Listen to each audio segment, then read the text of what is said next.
Well, afternoon, boys and girls. I just made a piece of equipment for measuring chunk and table targets. So I'm going to do a little short tutorial here on how it works. But first thing I want to do is show you how most of these get measured around the country. You'll notice you got your target there, and they'll use a plastic overlay that matches up to the size of the hole in the target. And then they'll go in with these calipers. And you'll find the center of the overlay, and then you go to the center of that. We'll go over here and check it. There we go. And we've got, you can see, looks like 260 thousandths. So this was measured at the York, and they measured it at 266, and then Robin signed off at 258. So you can see there can be a little bit of playroom on those. That's just the nature of the beast. You're never going to get any better than that. So they'll usually have 2 or 3 people measure it, and then they'll sign off on what the consensus is of it. Now, from there, I'm going to show you this thing that I just made. Now, when I was down Friendship last month, Jackie asked me to help come in and do some scoring for the primitive range. And while I was there, they brought the targets in from the super table on Friday afternoon. So I helped Joel Gard score those out. And I had never used this or even seen this gizmo before, but she got it out. And this is what they use down Friendship. I think they use on several different types of targets. She gave me a brief tutorial on how to use it, and so I took pictures of it and decided to make me one. Well, what you have is a piece of Lexan or acrylic plastic. You can see I've scratched circles on there, much like the overlays. Then I affix a pair of calipers to that, digital calipers. And over here, I made this on the lathe. This is we'll call it a stop. And what it is, when you can push this button up, see it just floats there. But when I get to a certain place, I push on it and it locks it down. Then you start the calipers at 0. Turn them on, make sure they're on 0. There you go.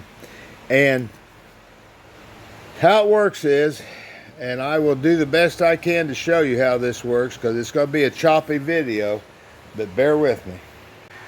Okay, you can see here I've laid these circles that are scratched on this over the bullet hole, the ball hole, on the target. Now I will set that down. The magnifying glass makes it a lot easier to do that, of course. And I'm not really enamored with that magnifying glass, but it is what it is until I can get something better. When I get that all lined up, I push this down, and what it does, that pin goes down in the target and it anchors it so it doesn't move. And then what I do, I slide this over until there's a hole right in the center of those rings. When it lines up with the center of the hole in the target, that's where I get my reading.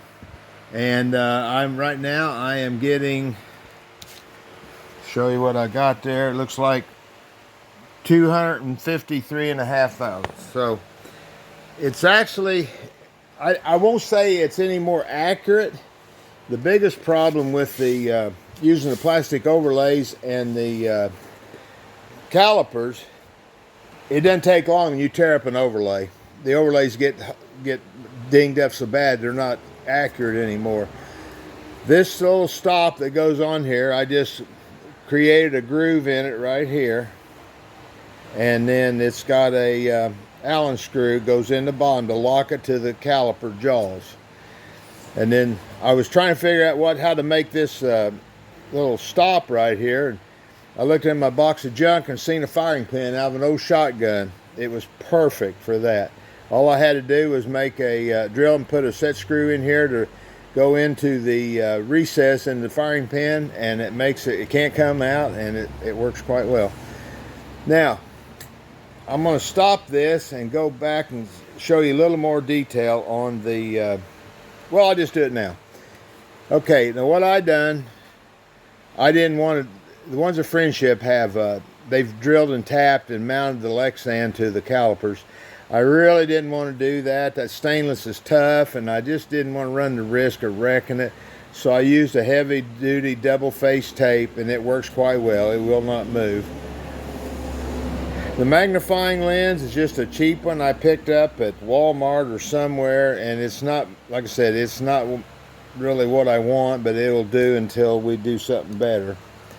The handle on the end is in a straight line, as you can see, with the center line of the circles, so that when you lock this down, we'll go back to 0. When you lock this down, you can actually pull this apart, and you're taking a reading. When you go over to the center of the shot target, you'll get a reading on that. I don't know who invented this down there or who designed it. I dare say Webb Terry had a hand in it years ago, but it works really well. I could do probably in 10 seconds, easy in 10 seconds, I could measure a shot. So we went through those targets like they were butter, and this thing works really good.